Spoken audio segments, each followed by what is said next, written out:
أعوذ بالله من الشيطان الرجيم. بسم الله الرحمن الرحيم. الحمد لله نستعينه ونستغفره ونعوذ بالله من شرور أنفسنا. من يهد الله فلا مضل له ومن يضلله فلا هادي له. ونشهد أن لا إله إلا الله وحده لا شريك له. ونشهد أن محمدا عبده ورسوله أرسله بالحق بشيرا ونذيرا بين يدي الساعة. من يطع الله ورسوله فقد رشد ومن يعصهما فإنه لا يضر إلا نفسه ولا يضر الله شيئا. وقد قال الله تعالى في القرآن المجيد: أعوذ بالله من الشيطان الرجيم. إن الله وملائكته يصلون على النبي يا أيها الذين آمنوا صلوا عليه وسلموا تسليما. اللهم صل على محمد وعلى آل محمد كما صليت على إبراهيم وعلى آل إبراهيم إنك حميد مجيد. اللهم بارك على محمد وعلى آل محمد كما باركت على إبراهيم وعلى آل إبراهيم إنك حميد مجيد. رب اشرح لي صدري ويسر لي أمري واحلل عقدة من لساني يفقه قولي. ربي زدني علما. سبحان الله وبحمده سبحان الله العظيم. উপস্থিত সম্মানিত হাজির মজলিস এবং ফেসবুক লাইভের মাধ্যমে যারা আমাদের সঙ্গে যুক্ত হয়েছেন, আসসালামু আলাইকুম ওয়া রাহমাতুল্লাহি ওয়া বারাকাতুহু। মহান আল্লাহ পাকের দরবারে লক্ষ কোটি শুকরিয়া, কৃতজ্ঞতা। মহান আল্লাহ পাক আজকে আমাকে আপনাকে এই সুপ্রিম কোর্ট প্রাঙ্গণে মাগরিবের নামাজ আদায় করার পর তাফসীরুল কোরআনের মাহফিলে বসার তৌফিক দিয়েছেন। এজন্য আমরা মহান আল্লাহ পাকের দরবারে কৃতজ্ঞতা আদায় করে বলি আলহামদুলিল্লাহ। আজকে আমরা ইনশাআল্লাহ মহাগ্রন্থ আল কোরআনের 29 নম্বর সূরাতুল আনকাবুত এর তিনটা আয়াত নিয়ে আলোচনা করব। আয়াত 41, 42 এবং 43। তবে আমরা যথারীতি প্রথমে এই তিনটা আয়াতের তেলাওয়াত এবং তরজমা, এরপর ইনশাআল্লাহ আমরা এই আয়াত তিনটার তাফসীরে চলে যাব। আউযু বিল্লাহি মিনাশ শাইতানির রাজীম। বিসমিল্লাহির রহমানির রহিম। মাসালুল লাযীনা ইত্তাখাযু মিন দুনিল্লাহি আউলিয়া কামাসালিল আনকাবুত ইত্তাখাযাত বাইতা ওয়া ইন্না আওহানাল বুয়ুতি লাবাইতুল আনকাবুত লাউ কানু ইয়ালামুন ইন্নাল্লাহা ইয়ালামু মা ইয়াদউনা মিন দুনিহি মিন শাই' ওয়া হুয়াল আজিজুল হাকীম। ওয়া তিলকাল আমসালু নাজরিবুহা লিন-নাস ওয়ামা ইয়াকিলুহা ইল্লাল আলিমুন। সাদাকাল্লাহুল আলিয়্যুল আযীম ওয়া সাদাকা রাসূলুহুন নবিয়্যুল কারীম ওয়া নাহনু আলা যালিকা মিনাশ শাহিদিন। সুবহানাল্লাহি ওয়া বিহামদিহি সুবহানাল্লাহিল আযীম। আল্লাহুম্মা সাল্লি আলা মুহাম্মাদিন আবদিকা ওয়া রাসূলিক। বিতাড়িত শয়তান থেকে মহান আল্লাহর কাছে আশ্রয় চাচ্ছি এবং পরম করুণাময় এবং অসীম দয়ালু আল্লাহর নামে শুরু করছি। মাসালুল্লাযীনা ইত্তাখাযু মিন দুনিল্লাহি আউলিয়া কামাসালিল আনকাবুত। যারা আল্লাহকে বাদ দিয়ে অন্য কিছুকে উপাস্য হিসেবে গ্রহণ করেছে তাদের উদাহরণ হলো মাকড়সার মতো। ইত্তাখাযাত বাইতা, মাকড়সা কি করে? তাদের জন্য ঘর তৈরি করে, বাড়ি বানায়। ওয়া ইন্না আওহানাল বুয়ুতি লাবাইতুল আনকাবুত, এবং পৃথিবীতে দুর্বলতম ঘর হলো মাকড়সার ঘর। লাউ কানু ইয়ালামুন, যদি তারা তা জানতো। ইন্নাল্লাহ ইয়ালামু মা ইয়াদউনা মিন দুনিহি মিন শাই, তোমরা আল্লাহকে বাদ দিয়ে অন্য কিছুকে উপাস্য হিসেবে যা গ্রহণ করো আল্লাহ পাক সেই সম্পর্কে জ্ঞাত। ওয়া হুয়াল আজিজুল হাকীম, কেননা মহান আল্লাহ পরাক্রমশালী প্রজ্ঞাময়। ওয়া তিলকাল আমসালু নাযরিবুহা লিন্নাস, আল্লাহ পাক মানুষের জন্য এইরকম উদাহরণ পেশ করেন, দৃষ্টান্ত পেশ করেন। ওয়ামা ইয়াকিলুহা ইল্লাল আলিমুন, একমাত্র জ্ঞানীরা, আলেমরা ছাড়া আর কেউ তা থেকে শিক্ষা গ্রহণ করে না। মহান আল্লাহ সত্য বলেছেন এবং তার প্রেরিত নবী ও রাসূল সাল্লাল্লাহু আলাইহি ওয়াসাল্লাম সত্য বলেছেন এবং আমরা সাক্ষীগণের অন্তর্ভুক্ত। মহাপবিত্র আল্লাহ, যাবতীয় প্রশংসা তার জন্য। মহাপবিত্র আল্লাহ, তিনি মহামহিমান্বিত। হে আল্লাহ, আপনি আপনার বান্দা এবং রাসূল হযরত মুহাম্মদ সাল্লাল্লাহু আলাইহি ওয়াসাল্লামের উপর রহমত বর্ষণ করুন।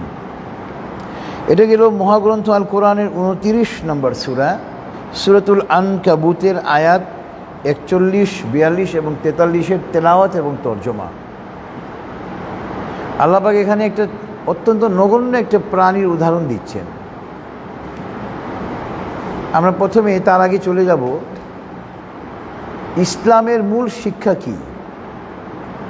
ইসলামের মূল শিক্ষা হলো তাওহীদের শিক্ষা। মা আত-তাওহীদু, তাওহীদ কি? আত-তাওহীদু ঈমানুন বিইলাহি ওয়াহিদ, তাওহীদ অর্থ হলো একমাত্র সৃষ্টিকর্তা আল্লাহ পাকের উপরে ঈমান আনা। তাওহীদের শিক্ষা হলো ইসলামের মূল শিক্ষা। আমরা যদি তাওহীদবাদী মুসলমান হতে না পারি আমরা চরম ক্ষতিগ্রস্ত হয়ে যাব মৃত্যুর পর। আমাদের প্রকৃত ঠিকানা হলো, প্রকৃত গন্তব্য হলো মৃত্যুর পরে আমাদের যে হায়াতে জিন্দেগি আমরা পাবো, ওইটা হলো আমাদের প্রকৃত জিন্দেগি। এবং প্রকৃত জিন্দেগিতে সফলতা অর্জন করার জন্য আমাদেরকে তাওহীদবাদী মুসলমান হতে হবে। এবং আল্লাহ পাক এখানে চমৎকার উদাহরণ দিচ্ছেন। যেসব কাফেররা, মুশরিকরা আল্লাহকে বাদ দিয়ে অন্যকে প্রভু হিসেবে গ্রহণ করেছে, আল্লাহ পাক তাদের এখানে একটা উদাহরণ দিচ্ছেন। তাদের উদাহরণ হলো মাকড়সার মতো। মাকড়সা এটা নগণ্য প্রাণী। এই নগণ্য প্রাণী যে ঘর বানায়, মাকড়সার জাল কত দুর্বল, একটু বাতাসেই ওটা ভেঙে যায়, নষ্ট হয়ে যায়, ধ্বংস হয়ে যায়। এই মাকড়সার জাল কোনো কাজে লাগে? মানুষের কোনো কাজে লাগে না, আমাদের কোনো কাজেই আসে না মাকড়সা। আমরা বরঞ্চ কিছুদিন পর মাকড়সার জাল পরিষ্কার করি, ঘর বাড়ি পরিষ্কার করতে গিয়ে। তো যারা আল্লাহকে বাদ দিয়ে অন্য কাউকে প্রভু হিসেবে গ্রহণ করেছে তাদের উদাহরণ হলো মাকড়সার জালের মতো। মৃত্যুর পরে এই প্রভু, মিথ্যা মাবুদরা তাদের কোনো উপকারে আসবে না যেভাবে মাকড়সার জাল আমাদের কোনো উপকারে আসে না। এবং আল্লাহ পাক এখানে চমৎকার একটা উদাহরণ দিয়ে বললেন, কিন্তু তারা তা বুঝে না। এবং এখানে আল্লাহ পাক বলতেছে, তোমরা তো আমাকে বাদ দিয়ে যাদেরকে ডাকো, আল্লাহ পাক সেই সম্পর্কে জ্ঞাত, কারণ তিনি পরাক্রমশালী, প্রজ্ঞাময়।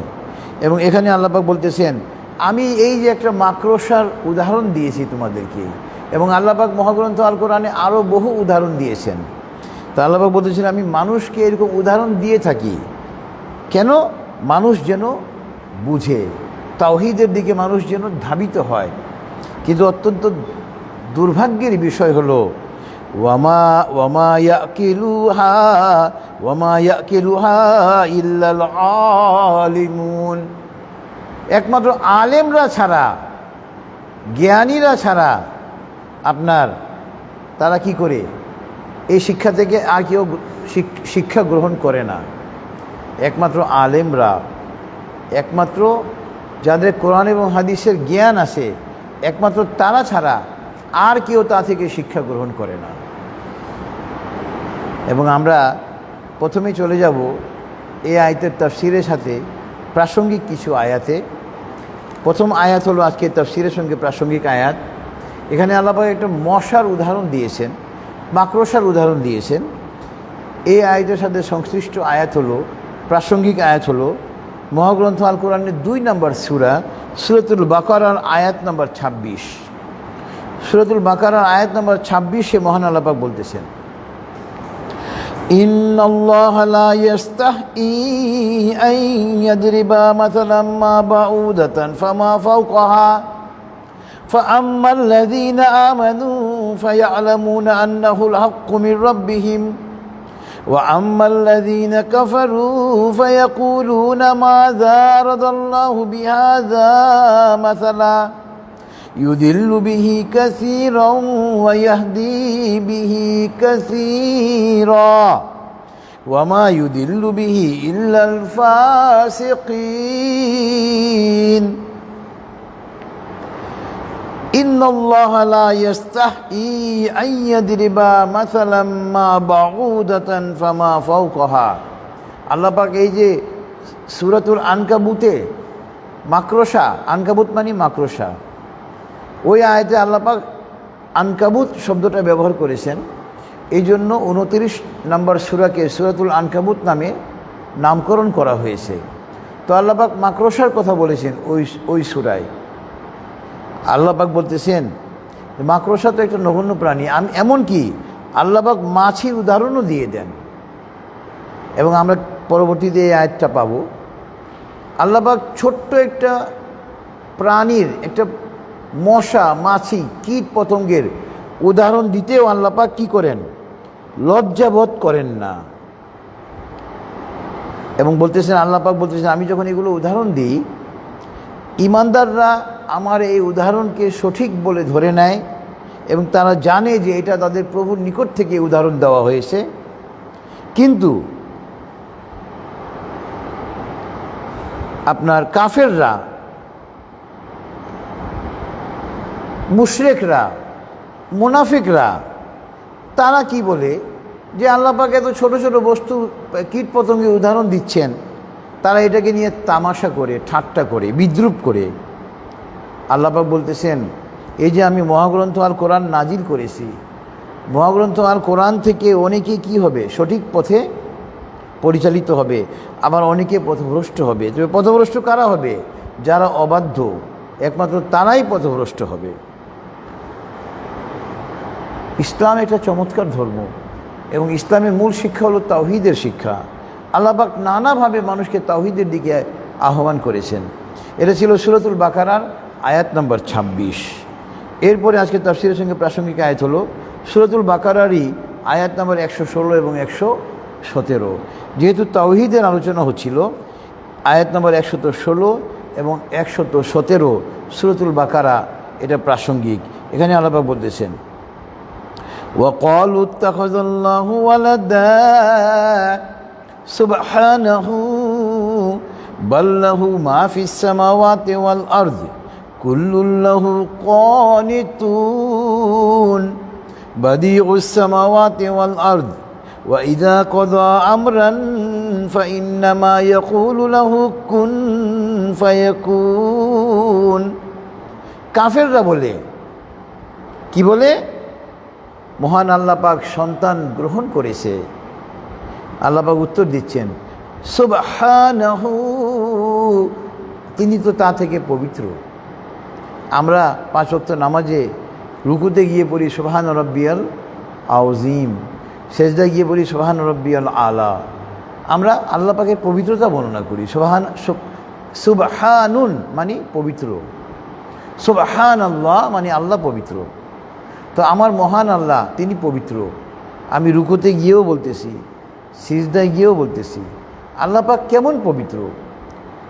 সন্তান গ্রহণের দোষ থেকে আল্লাহ পাক পবিত্র, স্ত্রী গ্রহণের দোষ থেকে আল্লাহ পাক পবিত্র, ক্ষুধা লাগলে খাবার খাওয়ার দোষ থেকে আল্লাহ পাক পবিত্র, পিপাসা লাগলে পানি পান করার দোষ থেকে আল্লাহ পাক পবিত্র, জন্ম নেওয়ার দোষ থেকে আল্লাহ পাক পবিত্র, মৃত্যুবরণ করার দোষ থেকে আল্লাহ পাক পবিত্র। আমার আল্লাহ পাকের জন্মও হয় নাই, তার মৃত্যুও হবে না। তিনি ছিলেন, আছেন, থাকবেন।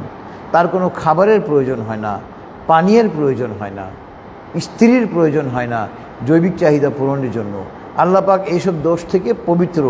আমরা যখন রুকুতে গিয়ে সিজদায় গিয়ে এই তাসবিহগুলো পড়ব, আমাদেরকে এগুলো মনে রাখতে হবে যে আমি যে আল্লাহ পাকের পবিত্রতা বর্ণনা করতেছি, কিসের পবিত্রতা, কেমন পবিত্রতা, এইগুলোর পবিত্রতা। আমরা জন্ম নিয়েছি, একসময় মৃত্যুবরণ করব। আল্লাহ পাক জন্ম নেওয়ার দোষ থেকে পবিত্র, মৃত্যুবরণ করার দোষ থেকে আল্লাহ পাক পবিত্র। তো এখানে বলতেছে ওয়াকালু ইত্তাখাযাল্লাহু ওয়ালাদা, কাফেররা বলে আল্লাহ পাক সন্তান গ্রহণ করেছেন। সুবহানাহু, আল্লাহ পাক তো তা থেকে পবিত্র। বাল্লাহু মা ফিস সামাওয়াতি ওয়াল আরদ, বরঞ্চ আসমান সমূহ এবং জমিনে যা আছে সমস্ত কিছু তার। কুল্লুল্লাহু কানিতুন, আসমান জমিনে সমস্ত কিছু তার বিনয়াবত, তার অধীন। বাদিউস সামাওয়াতি ওয়াল আরদ, আসমান সমূহ জমিনের সৃষ্টিকর্তা তিনি। ওয়া ইযা কাদা আমরান ফাইন্নামা ইয়াকুলু লাহু কুন ফায়াকুন, এবং তিনি যখন ইচ্ছা প্রকাশ করেন যে তিনি কোনো কিছু সৃষ্টি করবেন, তিনি শুধু আদেশ দেন, হও, আর তা হয়ে যায়। আল্লাহু আকবার। আল্লাহ পাক কোনো মাখলুকের উপরে নির্ভরশীল নন, বরং সমস্ত মাখলুক আল্লাহ পাকের উপরে নির্ভরশীল। আল্লাহু আকবার। এটা গেল সূরাতুল বাকারার আয়াত 116 এবং 117। এরপরে আপনার আজকে তাফসীরের সঙ্গে প্রাসঙ্গিক আয়াত হলো আপনার যে কথা বলছিলাম, ইসলামের মূল শিক্ষা হলো তাওহীদের শিক্ষা। একজন হিন্দু, একজন বৌদ্ধ, একজন খ্রিস্টান, একজন কাদিয়ানি, একজন ইহুদি, তারা যদি মৃত্যুর পূর্বে ইসলাম গ্রহণ না করে ওই অবস্থায় মৃত্যুবরণ করে, তাদের জাহান্নামে যাইতে দেরি হবে না মৃত্যুবরণ করার সঙ্গে সঙ্গে। একজন খ্রিস্টান, একজন ইহুদি, একজন হিন্দু, একজন বৌদ্ধ, একজন কাদিয়ানি বা অন্য যে ধর্মের হোক না কেন, ইসলাম ব্যতীত তারা মৃত্যুবরণ করবে, কিন্তু জাহান্নামে নিক্ষিপ্ত হতে দেরি হবে না। এবং আপনার আল্লাহ পাক সূরাতু আলে ইমরানের 85 নম্বর আয়াতে সুস্পষ্টভাবে আল্লাহ পাক ঘোষণা দিয়ে দিয়েছেন, ওয়ামান ইয়াবতাগি গায়রাল ইসলামি দীনান ফালান ইউকবালা মিন ওয়া হুয়া ফিল আখিরাতি মিনাল খাসিরিন। যে ব্যক্তি ইসলাম ব্যতীত অন্য কোনো ধর্মকে অন্বেষণ করবে, তার নিকট থেকে তা গ্রহণ করা হবে না, এবং আখিরাতের সময় সে হবে কি? ক্ষতিগ্রস্ত। সুতরাং ইসলাম একমাত্র সঠিক ধর্ম, এছাড়া অন্য কোনো ধর্ম সঠিক নয়। এবং একজন কাফের, যে কথা বলছিলাম, ইসলাম গ্রহণ না করে মৃত্যুবরণ করলে সে জাহান্নামে যাবে, এতে কোনো সন্দেহ নেই। আল্লাহ পাক সূরাতুল মায়েদার আয়াত নম্বর 72 বলতেছেন। এবং এই জন্য খেয়াল করবেন, আমরা ইমানটাকে যেন নষ্ট আমাদের না হয়। আমরা আলহামদুলিল্লাহ, আল্লাহ পাক গত সোমবার দিন 5ই আগস্ট আমাদেরকে প্রকৃত স্বাধীনতা দিয়েছেন। আমরা এতদিন প্রথম স্বাধীনতা আমরা পেয়েছিলাম পাকিস্তানি হানাদার বাহিনীর নিকট থেকে আমরা 1971 সনে 16ই ডিসেম্বর আমরা স্বাধীনতা পেয়েছিলাম। ওরা পাকিস্তানিদের নিকট থেকে আমরা স্বাধীনতা পেয়েছিলাম। আর আমরা এখন 5ই আগস্ট 2024 ভারতীয় আগ্রাসন থেকে আমরা স্বাধীনতা পেয়েছি। ভারত একটা হিন্দু রাষ্ট্র, তারা কাফের, তারা আমাদেরকে নিয়ন্ত্রণ করে রেখেছিল, বিভিন্নভাবে আমাদেরকে তারা নির্যাতন করত। তো আল্লাহ পাকের লক্ষ কোটি শুকরিয়া, আপনি অবাক হয়ে যাবেন যদি এটা নিয়ে আপনি বিশ্লেষণ করেন যে আল্লাহ পাকের সাহায্যের কারণেই এবং বাংলার মাটিতে আল্লাহ পাকের ফেরেশতাদের আগমনের কারণেই আমরা আজকে দ্বিতীয় স্বাধীনতা পেয়েছি, ভারতীয়দের কাছ থেকে আমরা মুক্তি পেয়েছি। তা নাহলে আপনি চিন্তা করে দেখেন, আওয়ামী লীগ, ছাত্রলীগ, যুবলীগ, লীগের তো অভাব নেই, হেলমেট লীগ, এরপরে আপনার পুলিশ, বিজিবি, এরা সবাই আমাদের বিরুদ্ধে, ছাত্র জনতার বিরুদ্ধে, সেনাবাহিনীও আমাদের বিরুদ্ধে ছিল। এটা সম্ভব ছিল না, কিন্তু আল্লাহ পাক, আমরা যারা কোরআন হাদিস গবেষণা করি, আমরা এটা উপলব্ধি করতে পেরেছি যে বাংলার মাটিতে ফেরেশতা নেমে এসেছিল 5ই আগস্ট। ফেরেশতা আগমনের পরে আল্লাহ পাক যখন কোনো জাতিকে সাহায্য করেন ফেরেশতা দিয়ে, ফেরেশতারা যখন আগমন করে কাফেরদের মনের মধ্যে ভয় সৃষ্টি করে দেয়, কম্পন সৃষ্টি করে দেয়, এবং ওই কম্পনের কারণে সেনাবাহিনী সঠিক সময়ে সঠিক সিদ্ধান্ত নিয়ে ছাত্র জনতার পক্ষ তারা অবলম্বন করলো। আল্লাহু আকবার। আর ওই ফেরেশতাগণ, এই আওয়ামী লীগ, ছাত্রলীগ, যত লীগ, পুলিশ, বিজিবি এবং ভারতীয় র ছিল, হাজার হাজার ভারতীয় সেনাবাহিনী ছিল, তাদের মনের মধ্যে আল্লাহ পাক ভয় সৃষ্টি করে দিয়েছিলেন। এবং ওই ভয় সৃষ্টির কারণে এই খুনি হাসিনা পদত্যাগ করতে বাধ্য হয়েছিল।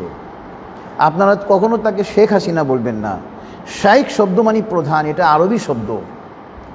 আরবি শব্দ, সম্মানিত ব্যক্তিকে শাইখ বলা হয় আরবিতে। এই খুনি হাসিনা হাজার হাজার মানুষকে হত্যা করেছে, তার নামের আগে কখনো শাইখ শব্দটা ব্যবহার করবেন না, খুনি বলবেন। এটা আমার আবেদন আপনাদের প্রতি।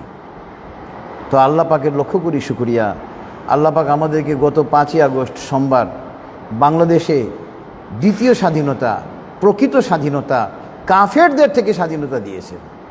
এখন আমরা পুরোপুরিভাবে স্বাধীন। এখন আমাদের উপরে কোনো ভারতের কোনো কর্তৃত্ব নেই, আলহামদুলিল্লাহ। এবং এটা একমাত্র সম্ভব হয়েছে গত 5ই আগস্ট 2024 মহান আল্লাহ পাকের আসমান থেকে ফেরেশতা অবতীর্ণের কারণে।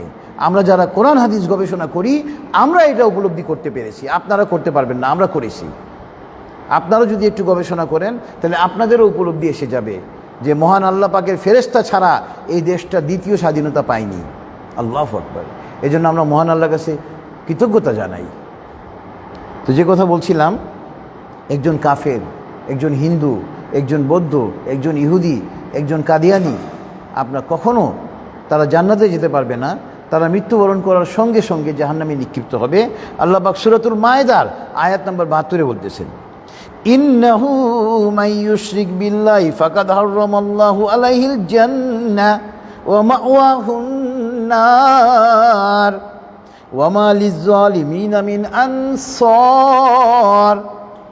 নিশ্চয় যে আল্লাহর সঙ্গে শরিক করলো, আল্লাহ পাক তার জন্য জান্নাতকে হারাম করে দিয়েছেন এবং সে হবে জাহান্নামের অধিবাসী। ওয়া মা লিয-যালিমিনা মিন আনসার, জাহান্নামে অত্যাচারীরা কোনো সাহায্যকারী পাবে না। আল্লাহু আকবার। এরপরে আপনার আজকে তাফসীরের সঙ্গে প্রাসঙ্গিক আয়াত হলো সূরাতুল আরাফের আয়াত নম্বর 191।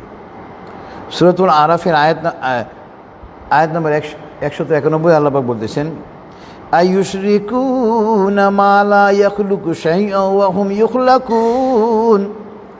তোমরা যাদেরকে আল্লাহর সঙ্গে অংশীদার স্থাপন করতেছো, তারা তো কোনো কিছু সৃষ্টি করে নাই, বরঞ্চ তাদেরকে সৃষ্টি করা হয়েছে। একটা পাথরের তৈরি, মাটির তৈরি মূর্তিকে হিন্দুরা কি করে পূজা করে? পাথর আল্লাহ পাক সৃষ্টি করেছেন, মাটি আল্লাহ পাক সৃষ্টি করেছেন। যারা একটু জ্ঞানী, তারা যদি একটু গবেষণা করে, তারা কখনো আল্লাহ ছাড়া কাউকে মাবুদ হিসেবে স্বীকৃতি দিবে না, কিন্তু হিংসা, বিদ্বেষ, অহংকার এগুলোর কারণে তারা জানে ইসলাম সঠিক ধর্ম, তথাপি তারা ইসলাম গ্রহণ করবে না। 5ই আগস্ট 2024 যে ঘটনা ঘটে গেল, এটা আল্লাহ পাকের মুজিজা। আল্লাহ পাকের মুজিজা ছাড়া, ফেরেশতাগণের বাংলার মাটিতে আগমন ছাড়া এই স্বাধীনতা সম্ভব ছিল না। এরপরে আপনার আজকে তাফসীরের সঙ্গে প্রাসঙ্গিক আয়াত হলো সূরা ইউনূসের আয়াত নাম্বার 106। কিন্তু অত্যন্ত দুঃখের বিষয়, আমাদের দেশে কিছু মোনাফেক আছে, 5 ওয়াক্তের নামাজ পড়ে কিন্তু আওয়ামী লীগ করে। কেন? লাভের জন্য, স্বার্থের জন্য। এরা হলো মোনাফেক। একজন প্রকৃত মুসলমান কখনো আপনার আওয়ামী লীগকে সমর্থন করতে পারে না। আপনারা জানেন কি না আমি আপনাদের কাছে বলি, আমাদের বাংলাদেশের সংবিধানই ছিল রাষ্ট্র পরিচালনার মূলনীতি। এখানে ছিল প্রথম আল্লাহ তাআলার উপরে পূর্ণ আস্থা এবং বিশ্বাস, এরপরে ছিল আল্লাহ তাআলার উপরে পূর্ণ আস্থা এবং বিশ্বাসী হইবে যাবতীয় কার্যাবলীর মূল ভিত্তি। 2টা লাইন ছিল ইসলামের পক্ষে আল্লাহ পাকের নামে। এই আওয়ামী লীগ সংবিধান থেকে আল্লাহ পাকের নাম মুছে দিয়েছে। একজন মুসলমান কি এই কাজ করতে পারে? সংবিধান থেকে আল্লাহ পাকের নাম মুছতে পারে? আওয়ামী লীগ মুছে দিয়েছে। এই জন্য মুসলমান মাত্র আওয়ামী লীগকে ঘৃণা করতে হবে। এটা নিকৃষ্ট রাজনৈতিক দল আওয়ামী লীগ, যুবলীগ, ছাত্রলীগ, ওলামা লীগ, যত লীগ আছে। আচ্ছা, আপনার যে কথা বলছিলাম, সূরা ইউনূসের আয়াত নাম্বার 106 আজকে তাফসীরের সঙ্গে প্রাসঙ্গিক।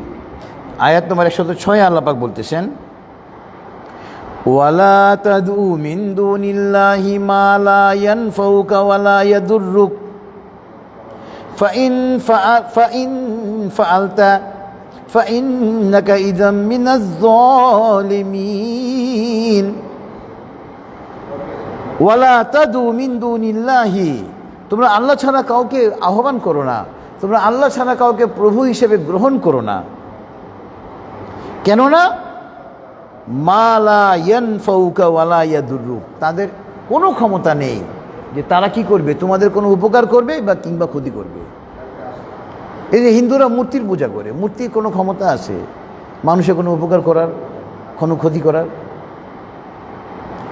ফাইন ফাআলতা ফাইন্নাকা ইযাম মিনাজ যালিমিন, যদি তোমরা তা করো তাহলে তোমরা জালেমদের অন্তর্ভুক্ত হয়ে যাবে। সূরা ইউনূস আয়াত 106।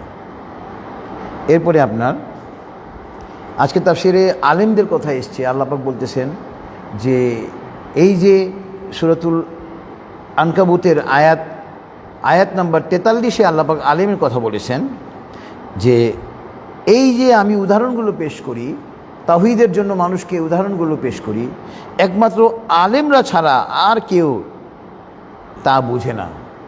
আলেমদের আল্লাহ পাক কী করেছেন? এখানে প্রশংসা করতেছেন। আলেম আপনার, এবং আলেম কারা? আলেম কারা এটার ব্যাপারে আমরা প্রথমেই চলে যাব সূরা ফাতিরের একটা আয়াত নম্বর 28। সূরা ফাতিরের আয়াত নম্বর 28 আল্লাহ পাক বলতেছেন, ওয়ামিনান নাসি ওয়াদ-দাওয়াবি ওয়াল আনআমি মুখতালিফুন আলওয়ানুহু কাযালিক। এই যেটা রেলিভেন্ট আয়াতের অংশটা, ইন্নামা ইয়াখশাল্লাহা মিন ইবাদিহিল উলামা ইন্নাল্লাহা আজিজুন গফুর। পৃথিবীতে নানান প্রকারের মানুষ রয়েছে, বিচিত্র রকমের মানুষ রয়েছে, নানা রঙের, নানা রকমের, আবার নানা রকমের প্রাণীও রয়েছে, চতুষ্পদ জন্তুও রয়েছে। অর্থাৎ আল্লাহ পাক অনেক মাখলুক সৃষ্টি করেছেন। সমস্ত মাখলুকের মধ্যে একমাত্র আলেমরাই আল্লাহ পাককে সবচেয়ে বেশি ভয় করে। আল্লাহ পাক পরাক্রমশালী, ক্ষমাশীল। আপনার আসছে সাফওয়াতুত তাফসির নামক একটা গ্রন্থে আসছে আলেম কারা। কোরআন হাদিস আপনি পড়ে নিলেন বিধায় আপনি আলেম হয়ে গেলেন? নো, আপনি কোরআন হাদিস পড়ার পরেও অপরাধ করতেছেন, আপনি আলেম না। কোরআন হাদিসে জ্ঞান অর্জন করার পরে যারা আল্লাহর পরিচয় লাভ করেছে একমাত্র তারাই আলেম। এটা আসছে সাফওয়াতুত তাফসীর গ্রন্থে। অর্থাৎ যারা প্রকৃতপক্ষে আল্লাহকে ভয় পায় একমাত্র তারাই আলেম। কোরআন হাদিসে জ্ঞান অর্জনের পর যারা মনে করে যে আমাকে আল্লাহ পাক আরশে আজিম থেকে দেখতেছেন, আরশে আজিম থেকে আল্লাহ পাক আমাকে পর্যবেক্ষণ করতেছেন, আমি একটা একাকী স্থানে রয়েছি, নির্জন স্থানে রয়েছি, কিন্তু আমি একা নই, আমাকে আল্লাহ পাক আরশে আজিম থেকে দেখতেছেন, আল্লাহ পাক আমার সঙ্গে আছেন, আমার ডানে ফেরেশতা কেরামান কাতিবিন সম্মানিত লেখক তিনি আমার সঙ্গে আছেন, আর আমার বামে ফেরেশতা যিনি আমার মন্দ কাজ লিপিবদ্ধ করেন কেরামান কাতিবিন তিনি আমার সঙ্গে আছেন। একজন আলেম যখন এই ধারণা পোষণ করবে এবং সে এই ধারণাও পোষণ করবে যে আমার সঙ্গে আরেকজন আছে ইবলিস শয়তান, যে আমাকে মন্দ কাজের দিকে ধাবিত করার চেষ্টা করবে, সেই হলো প্রকৃত আলেম। অর্থাৎ যারা আল্লাহ পাকের পরিচয় পেয়েছে একমাত্র তারাই প্রকৃত আলেম। অনেক আলেম ওলামারা ওলামা লীগ আছে, নাউজুবিল্লাহি মিন যালিক। এদিকে শেখ হাসিনা হাজার হাজার মানুষকে হত্যা করে আর ওলামা লীগের আলেমরা তাদেরকে সমর্থন করে, নাউজুবিল্লাহি মিন যালিক, দুনিয়াতে কিছু পাওয়ার জন্য। তারা আলেম না। এরপরে আপনার আল্লাহ পাক সূরাতুন নাহলে আয়াত নাম্বার 43-এ বলতেছেন, আলেমদের প্রশংসা এখানেও করতেছেন আল্লাহ পাক, ওয়ামা আরসালনা মিন ক্বাবলিকা ইল্লা রিজালান নূহি ইলাইহিম ফাসআলু আহলায যিকরি ইন কুনতুম লা তা'লামুন। আমরা অনেকে বলি, সবাই জানি অবশ্যই এটা, যে নারী নেতৃত্ব হারাম। সূরা নিসার আয়াত 34-এর ব্যাখ্যা পড়বেন, নারী নেতৃত্ব হারাম, ক্লিয়ার। এই সূরাতুন নাহলের আয়াত নাম্বার 43-এও আল্লাহ পাক বলতেছেন, আমি যত পুরুষ মানুষকে নবী বানিয়ে পাঠিয়েছি এবং তাদের কাছে আমি যে ওহী পাঠিয়েছি তাদেরকে আমি জানিয়ে দিয়েছি এই মর্মে, ফাসআলু আহলায যিকরি ইন কুনতুম লা তা'লামুন, যদি তোমরা না জানো তাহলে তোমরা আলেমদের কাছ থেকে জেনে নাও যারা জানে।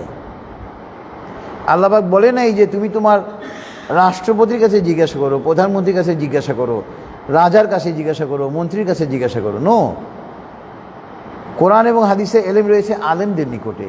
এই জন্য আল্লাহ পাক বলতেছেন তোমরা যদি না জানো তোমরা আলেমদের নিকট থেকে জেনে নাও যারা জানে। এবং এই কথা প্রথমে বলে দিয়েছেন, আমি যত নবী রাসূল পাঠিয়েছি তারা ছিল প্রত্যেকেই পুরুষ, কোনো নারীকে আল্লাহ পাক নবুয়ত দেননি। 1991 সন থেকে আমাদের রাষ্ট্র নারী দ্বারা চলেছে, নাউজুবিল্লাহি মিন যালিক। আমরা কত দুর্ভাগা জাতি। 2024-এর 5ই আগস্ট আমরা নারী নেতৃত্ব থেকে মুক্তি পেলাম এবং আল্লাহর কাছে দোয়া করি ভবিষ্যতে যেন আমাদের দেশে আর নারী নেতৃত্ব কায়েম না হয়, কারণ নারী নেতৃত্ব হারাম। এটা হলো সূরাতুন নাহল আয়াত 43। এবং একই কথা মহান আল্লাহ পাক সূরাতুল আম্বিয়ার আয়াত নাম্বার 7, আয়াত নাম্বার 7 সূরাতুল আম্বিয়াতেও আল্লাহ পাক বলতেছেন, ওয়ামা আরসালনা ক্বাবলাকা ইল্লা রিজালান নূহি ইলাইহিম।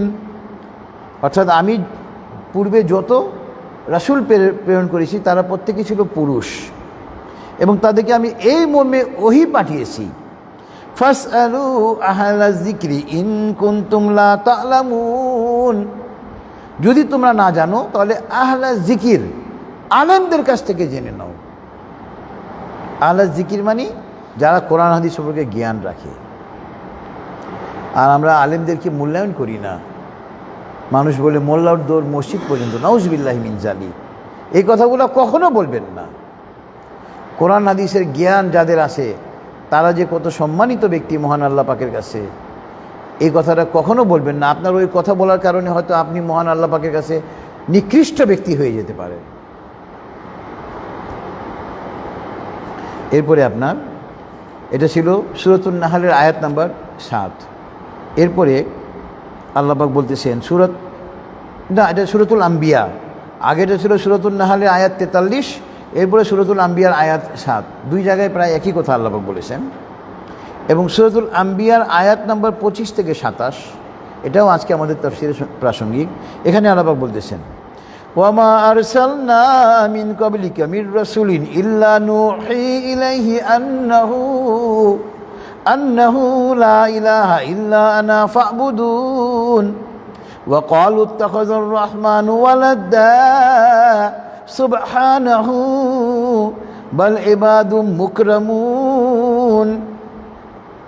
দেখেন, আমি যত নবী রাসূল প্রেরণ করেছি, আল্লাহ পাক বলতেছেন, তাদের সবাইকে একটা দাওয়াত দেওয়ার জন্য নির্দেশনা দিয়েছি, লা ইলাহা ইল্লাল্লাহ, আল্লাহ ছাড়া কোনো মাবুদ নেই, এবং তোমরা কেবল তারই ইবাদত করবে, অর্থাৎ তাওহীদের দাওয়াত দিয়েছেন। এবং বলতেছেন, এখানে কাফেররা বলে যে মহান আল্লাহ পাক সন্তান গ্রহণ করেছেন, আল্লাহ পাক তো ওই দোষ থেকে পবিত্র, সন্তান গ্রহণের দোষ থেকে আল্লাহ পাক পবিত্র। আর ফেরেশতাদেরকে তারা আল্লাহ পাকের কন্যা সন্তান বলে আখ্যায়িত করেছে, নাউজুবিল্লাহি মিন যালিক। আল্লাহ পাক বলতেছেন, বরং ফেরেশতারা তো হলো আমার সম্মানিত বান্দা। আল্লাহ পাক বহু মাখলুক সৃষ্টি করেছে, তার মধ্যে ফেরেশতাও একটা মাখলুক। আমরা যেমন একটা মাখলুক মানুষ, জিন একটা মাখলুক, ফেরেশতাও একটা মাখলুক। এরপরে আপনার আজকে তাফসীরের সঙ্গে প্রাসঙ্গিক আয়াত হলো সূরাতুল হজের আয়াত নাম্বার 43। আমি সূরাতুল আনকাবুতের আয়াত আপনার 41 থেকে 43, 41 নম্বর আয়াতে বলেছিলাম যে আল্লাহ পাক এখানে একটা উদাহরণ দিয়েছেন, যারা আল্লাহকে বাদ দিয়ে অন্যকে প্রভু হিসেবে গ্রহণ করেছে তাদের উদাহরণ হলো মাকড়সার ঘরের মতো। মাকড়সার ঘর হলো পৃথিবীর দুর্বলতম ঘর। মাকড়সার ঘর যেমন মানুষের কোনো কাজে আসে না, উপকারে আসে না, যারা আল্লাহকে বাদ দিয়ে অন্যকে উপাস্য হিসেবে গ্রহণ করেছে তাদের অবস্থা হলো ঠিক তাই। এখানে আল্লাহ পাক আরেকটা উদাহরণ দিচ্ছেন, ইয়া আইয়ুহান নাসু দুরিবা মাসালুন ফাসতামিউ লাহ ইন্নাল্লাযীনা তাদউ মিন দুনিল্লাহি লা ইয়াখলুকু যুবাবান ওয়া লা ইজতামাউ লাহ ওয়া ইয়াসলুবহুমুয যুবাবু শাইআন লা ইয়াস্তানফিযুহু মিন দাউফাত তালিব ওয়াল মাতলুব। হে মানব সম্প্রদায়, সারা পৃথিবীর মানুষকে আল্লাহ পাক বলতেছেন, মুসলমান, হিন্দু, বৌদ্ধ, খ্রিস্টান, ইহুদি, কাদিয়ানি, যে যে ধর্মের হোক না কেন, সবাইকে আল্লাহ পাক বলতেছেন, ইয়া আইয়ুহান নাস, হে মানব সম্প্রদায়। একটা উদাহরণ পেশ করা হচ্ছে, তোমরা মনোযোগ দিয়ে শ্রবণ করো। ইন্নাল্লাযীনা তাদউ মিন দুনিল্লাহি লা ইয়াখলুকু যুবাবা, তোমরা আল্লাহকে বাদ দিয়ে যাদেরকে প্রভু হিসেবে গ্রহণ করেছো, একটা মাটির তৈরি মূর্তিকে, এই মূর্তি তার কি কোনো ক্ষমতা আছে একটা মাছি তৈরি করতে পারবে? ওয়ালা ইজতামাউ লা, পৃথিবীর সমস্ত মূর্তিকে যদি আমরা এক করে দিই, সমস্ত মূর্তি একত্রিত হয়ে কি একটা মাছিকে তৈরি করতে পারবে? পারবে না। তাদের একটা মাছি সৃষ্টি করারও কোনো ক্ষমতা নেই। আল্লাহ পাক বলতেছেন, মাছি সৃষ্টি করার কথা তো বাদ দিলাম, তাদের সামনে থেকে মাছি যদি কিছু নিয়ে যায়, তাদের কি কোনো ক্ষমতা আছে মাছির নিকট থেকে ওটা ফেরত আনবে? তাও নেই। এবং আল্লাহ পাক বলতেছেন, কত দুর্বল তাদের উপাস্য, আর তাদেরকে যারা উপাসনা করে তারা কত দুর্বল। দাউফাত তালিব ওয়াল মাতলুব, মূর্তি তো একটা অসহায়, তার কোনো ক্ষমতা নেই, বরঞ্চ তোমরা যে তার কাছে চাও তোমরাও অসহায়, তোমরাও দুর্বল, তোমরা সঠিক পথে নেই। খুব দুঃখ লাগে আমাদের পার্শ্ববর্তী রাষ্ট্র ভারত হিন্দুতে পরিপূর্ণ। আমরা মুসলমানরা কোরআন হাদিস না পড়ার কারণে মোগলরা শত শত বছর ভারতকে শাসন করেছে, সুলতানি আমলে মুসলমান দ্বারা শাসিত হয়েছে হাজার হাজার বছর। আফগানিস্তানের সুলতান মাহমুদ গজনি থেকে এসে 17 বার ভারত জয় করেছে উনি, কিন্তু উনি ছিলেন নামে মুসলমান, কাজে না। ঐতিহাসিকরা তাকে লুটেরা বলেছে। একজন মুসলিম যখন একটা এলাকা জয় করবে তার দায়িত্ব হবে ওই এলাকায় ইসলামকে প্রচার করা, ওরা এসে টাকা পয়সা লুট করে নিয়ে চলে গিয়েছে, ইসলাম প্রচার করে নাই। এই কারণে আজকে ভারতে কোটি কোটি লোক হিন্দু, ইসলাম থেকে তারা দূরে। তাওহীদের দাওয়াতকে পৌঁছে দিতে হবে মানুষের কাছে। অথচ আমরা মুসলমানরা যদি সঠিক থাকতাম, কোরআন এবং হাদিসের উপরে যদি আমরা আমল করতাম, ভারতে একটা হিন্দুও থাকতো না, সবাই মুসলিম হয়ে যেত।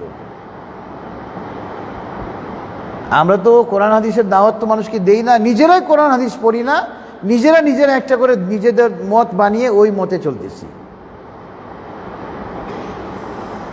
আমরা শিরকের মধ্যে নিমজ্জিত হয়ে যাচ্ছি দিন দিন, বেদাতের মধ্যে নিমজ্জিত হয়ে যাচ্ছি আমরা দিন দিন, কোরআন এবং হাদিসের জ্ঞান না থাকার কারণে।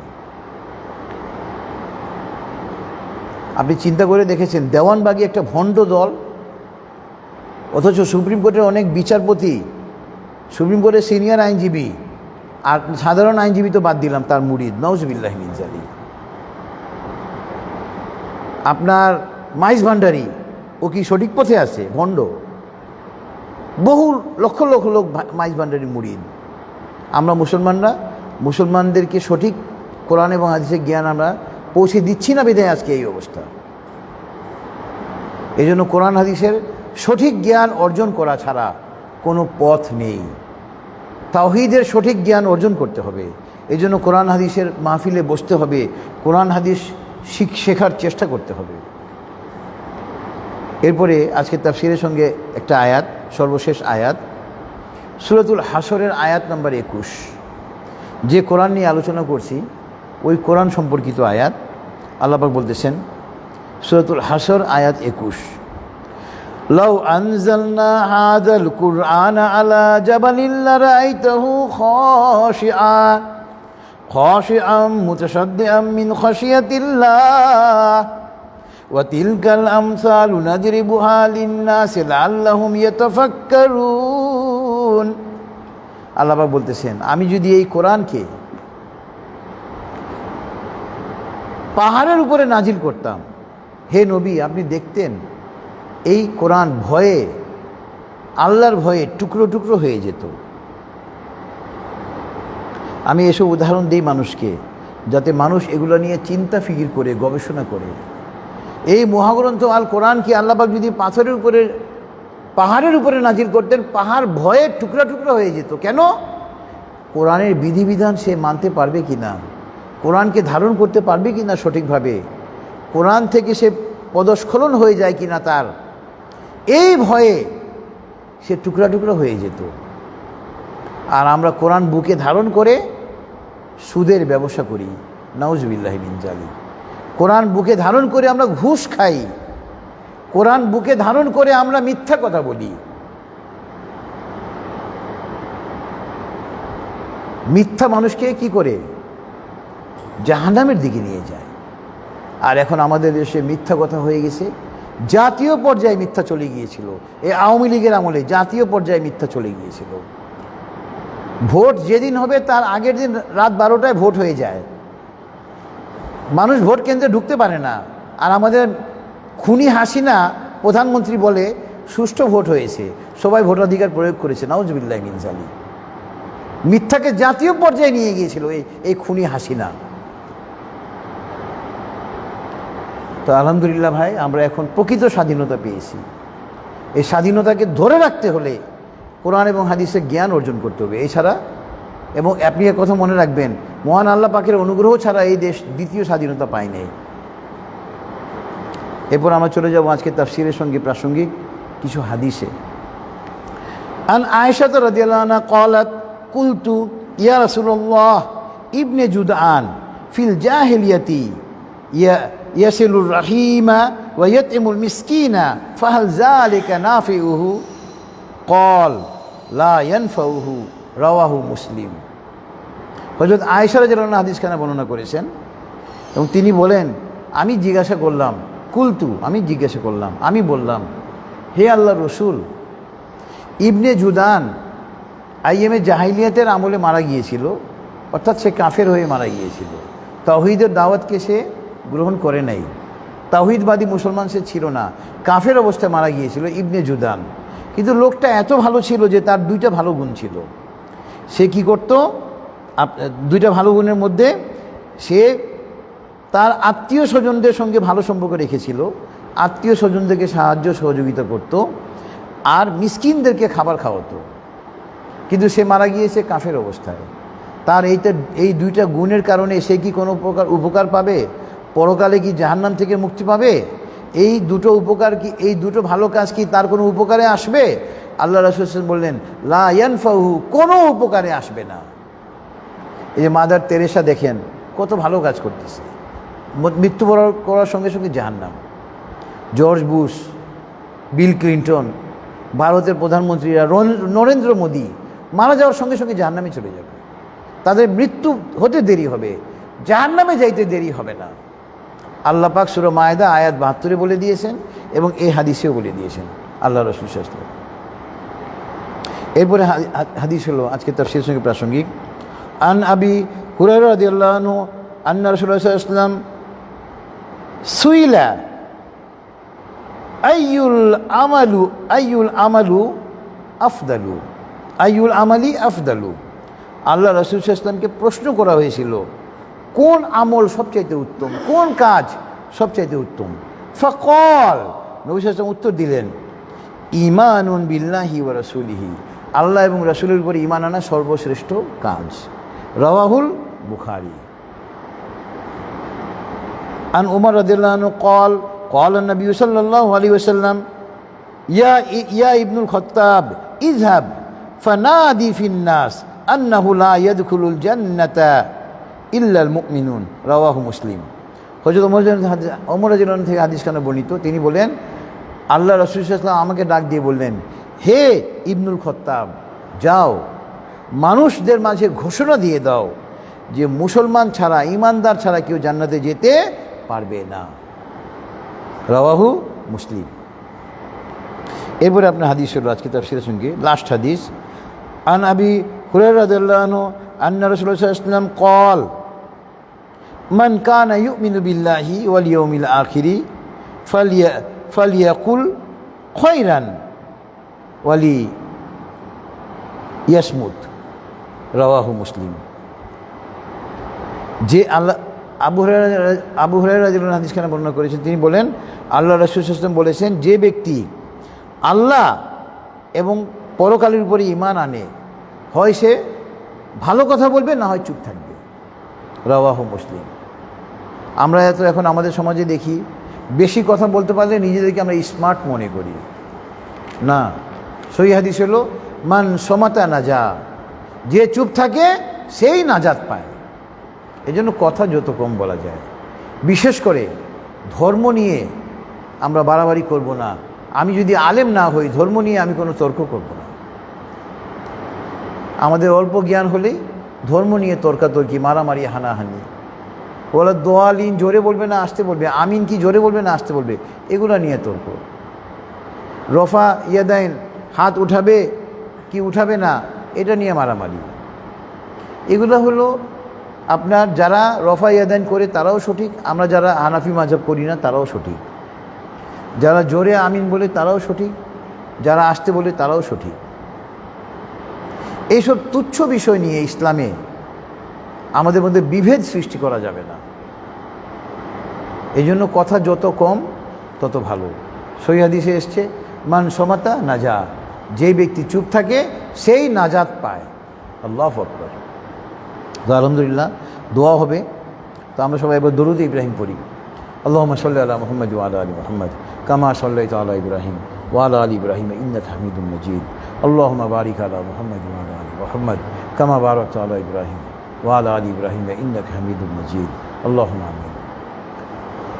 ربنا ظلمنا أنفسنا وإن لم تغفر لنا وترحمنا لنكونن من الخاسرين. ربنا آتنا في الدنيا حسنة وفي الآخرة حسنة وقنا عذاب النار. رب ارحمهما كما ربياني صغيرا. رب هب لي من الصالحين. رب زدني علما. اللهم إني أسألك الهدى والتقى والعفاف والغنى اللهم اغفر لحينا وميتنا وشاهدنا وغائبنا وصغيرنا وكبيرنا وذكرنا وأنثانا اللهم من أحييته منا فأحيه على الإسلام ومن توفيته منا فتوفه على الإيمان হে আল্লাহ, আমরা তোমার কিছু বান্দা মাওলা, এই সুপ্রিম কোর্ট প্রাঙ্গণে মাওলা, এই তাফসীর কোরআনের মাহফিলে একত্রিত হয়েছি মাওলা। তোমার মহাগ্রন্থ আল কোরআন থেকে আলোচনা হয়েছে মাওলা, তোমার হাবিবের হাদিস থেকে আলোচনা হয়েছে মাওলা। মাওলা, আমাদের পড়া, বলা, শোনা, বুঝা এবং বুঝানোর মধ্যে অনেক ভুল হয়েছে মাওলা। মাওলা, তুমি তো ক্ষমাশীল, তুমি ক্ষমা করতে পছন্দ করো মাওলা। মাওলা, আমাদের এই পড়া, বলা, শোনা, বুঝা এবং বুঝানোর ভুল তুমি ক্ষমা করে আমাদের এই মাহফিলকে তুমি কবুল করে নাও মাওলা। মাওলা, আমাদের এই মাহফিলকে তুমি আমাদের জন্য নাজাতের জারিয়া করে দাও মাওলা। মাওলা, আমাদেরকে আরবি ভাষা, বাংলা ভাষা, ইংরেজি ভাষার উপরে অগাধ পারদর্শিতা দান করে মাওলা, যাতে করে সারা বিশ্বে তোমার কালামে পাকের বাণীকে আমরা ছড়িয়ে দিতে পারি মাওলা। তুমি আমাদেরকে সেই তৌফিক দান করো মাওলা। মাওলা, গত সোমবার 5ই আগস্ট মাওলা, তুমি আমাদেরকে প্রকৃত স্বাধীনতা দিয়েছো মাওলা। তুমি আসমান থেকে ফেরেশতা অবতীর্ণ করে আমাদেরকে সহায়তা করেছো মাওলা। মাওলা, আমরা যেন আমাদের এই ভারতের বিরুদ্ধে এই স্বাধীনতাকে পুরোপুরিভাবে ধরে রাখতে পারি, আমাদেরকে সেই তৌফিক দান করো মাওলা। মাওলা, এই দেশে তুমি ইসলামী খিলাফত কায়েম করে দাও মাওলা। মাওলা, আমরা যেন মহাগ্রন্থ আল কোরআন দিয়ে বাংলাদেশকে পরিচালনা করতে পারি, তুমি সেই তৌফিক দান করো মাওলা। মাওলা, এই দেশের বেশিরভাগ লোক গরিব মাওলা। মাওলা, তাদের পরিবারের অভিভাবকরা সকালবেলা খালি হাতে রিজিকের তালাশে বের হয় মাওলা। মাওলা, তাদের পরিবারের অভিভাবকরা সকালবেলা খালি হাতে রিজিকের তালাশে বের হয় মাওলা। তাদের পরিবারের অন্যান্য সদস্য তাদের দিকে চেয়ে থাকে মাওলা। মাওলা, এই দেশের কোনো লোক যেন কোনো দিন খালি হাতে ঘরে না ফিরে মাওলা, তুমি সেই তৌফিক দান করো মাওলা। মাওলা, আমাদের প্রত্যেককে প্রতিদিন পর্যাপ্ত পরিমাণে হালাল রিজিক নিয়ে ঘরে প্রবেশ করার তৌফিক দান করো মাওলা। মাওলা, তুমি তো অমুখাপেক্ষী মাওলা, আমরা কেবল তোমার মুখাপেক্ষী মাওলা। তুমি ছাড়া পৃথিবীর কোনো ব্যক্তির কাছে, কোনো সংস্থার কাছে আমাদের মুখাপেক্ষী করো না মাওলা। আমাদের সকল নেক হাজত তুমি গায়বী সাহায্যে পূর্ণ করে দাও মাওলা। মাওলা, Bangladesh, Bharat, Pakistan, Syria, Lebanon, Iran, Iraq, Afghanistan, Africa, ফিলিস্তিন, সারা বিশ্বের মুসলমানরা যেখানে মাওলা কাফের এবং মোনাফিকদের সাথে দ্বন্দ্বে লিপ্ত আছে মাওলা, মাওলা তুমি মাওলা তাদেরকে আসমান থেকে ফেরেশতা অবতীর্ণ করে সহায়তা করো মাওলা। ফিলিস্তিনের মুসলমানদেরকে তুমি বিজয় দান করো মাওলা। ইসরায়েল নামক রাষ্ট্রকে তুমি ধ্বংস করে দাও মাওলা। এই ইসরায়েল মাওলা, বনি ইসরায়েল প্রতিদিন আমাদের মুসলমান ভাই বোনদেরকে হত্যা করে মাওলা। মাওলা, আমরা আর সহ্য করতে পারছি না মাওলা। মাওলা, তুমি বাংলাদেশে যেভাবে ফেরেশতা অবতীর্ণ করেছিলে মাওলা, ফিলিস্তিনে ফেরেশতা অবতীর্ণ করে ফিলিস্তিনিদেরকে তুমি বিজয়ী করো মাওলা। বনি ইসরায়েলকে ধ্বংস করো মাওলা। ইসলামের শত্রুদেরকে তুমি ধ্বংস করো মাওলা। মাওলা, ইসলামকে সারা বিশ্বে তুমি ইসলামের বাণী সারা বিশ্বে তুমি পৌঁছে দাও মাওলা। সারা বিশ্বে যেন তোমার ইসলামী খিলাফত কায়েম হয় মাওলা, সেই তৌফিক দান করো মাওলা। আমরা যেন সারা বিশ্বকে মহাগ্রন্থ আল কোরআন দিয়ে পরিচালনা করতে পারি, তুমি আমাদেরকে সেই তৌফিক দান করো মাওলা। মাওলা, আমরা যারা হাত উঠিয়েছি মাওলা, আমরা আমাদের জীবনের জানা অজানা, ইচ্ছা অনিচ্ছায় করা সমস্ত গুনাহ নিয়ে তোমার দরবারে তওবা করতেছি মাওলা। মাওলা, তুমি আমাদের তওবাকে কবুল করে নাও মাওলা। মাওলা, মাওলা তুমি আমাদের গুনাহসমূহকে নেকির দ্বারা ভরপুর করে দাও মাওলা। মাওলা, আমরা যারা হাত ফিরেছি মাওলা, তুমি তো আমাদের প্রত্যেকের মনের খবর জানো মাওলা। তুমি আমাদের প্রত্যেকের মনের নেক উদ্দেশ্যকে পূর্ণ করে দাও মাওলা। মাওলা, আমরা তোমার কাছে অভাব থেকে পানা চাই মাওলা। মাওলা, আমরা তোমার কাছে অসম্মান হওয়া থেকে পানা চাই মাওলা। আমাদেরকে সম্মানিত করো মাওলা দিন দিন মাওলা। মাওলা, তোমার হাবিব তোমার কাছে যে সমস্ত কল্যাণ চাইতেন মাওলা, আমরাও তোমার কাছে ওই সমস্ত কল্যাণ চাই। তোমার হাবিব তোমার কাছে যে সমস্ত অকল্যাণ থেকে পানা চাইতেন, আমরাও তোমার কাছে ওই সমস্ত অকল্যাণ থেকে পানা চাই মাওলা। মাওলা, মহাগ্রন্থ আল কোরআনের উসিলায় আমাদের দোয়াকে কবুল করে নাও মাওলা। ওয়াসাল্লাল্লাহু তাআলা আলা খাইরি খালকিহি মুহাম্মাদি ওয়া আলা আলিহি ওয়া আসহাবিহি আজমাইন। সুবহান রাব্বিকা রাব্বিল ইজ্জাতি আম্মা ইয়াসিফুন ওয়া সালামুন আলাল মুরসালিন ওয়ালহামদুলিল্লাহি রাব্বিল আলামিন। আসসালামু আলাইকুম ওয়া রাহমাতুল্লাহ।